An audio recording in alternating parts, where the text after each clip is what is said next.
വീണ്ടും നമ്മൾ എത്തിയിട്ടുള്ളത് കോട്ടയത്ത് മാർക്കറ്റ് റോഡിലുള്ള പ്ലാസ ഹോട്ടലിൽ തന്നെയാണ്. പക്ഷേ നമ്മൾ ഇന്നിവിടെ വന്നിരിക്കുന്നത് ബിരിയാണി ട്രൈ ചെയ്യാനല്ല, ഇറച്ചിച്ചോറ് ട്രൈ ചെയ്യാനാണ്.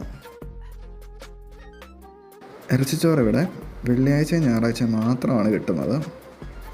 ഇറച്ചിച്ചോറിൻ്റെ കൂടെയും പിക്കിളും സാലഡും ഉണ്ട്. ഈ എരിവും പുളിയും സ്വീറ്റ്നെസ്സും ഒക്കെയുള്ള നാരങ്ങാച്ചാർ എൻ്റെ ഫേവറേറ്റ് ആണ്. ഇറച്ചിച്ചോറിൻ്റെ മേജർ പോർഷനും ബീഫ് മസാല തന്നെയാണ്.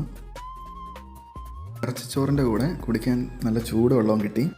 ഇന്ന് പപ്പടമില്ലായിരുന്നു. 150 രൂപയാണ് അവർ ഈ ഇറച്ചിച്ചോറിന് ഈടാക്കുന്നത്. ലാസ്റ്റ് കഴിച്ച ബീഫ് ബിരിയാണി പോലല്ല, ഇപ്രാവശ്യം ബീഫിൻ്റെ ക്വാളിറ്റി നല്ല ടോപ്പ് ക്വാളിറ്റിയാണ്. കാണുമ്പോൾ തന്നെ അറിയാം, നല്ല സോഫ്റ്റ് ബീഫാണ് ഇപ്രാവശ്യം നമുക്ക് ഇറച്ചിച്ചോറിൻ്റെ കൂടെ കിട്ടിയത്. അപ്പോൾ സ്ഥലം മറക്കണ്ട, കോട്ടയം മാർക്കറ്റ് റോഡിലുള്ള പ്ലാസ ഹോട്ടൽ വരുമ്പോൾ വെള്ളിയാഴ്ച ഞായറാഴ്ചയും നോക്കി വരിക.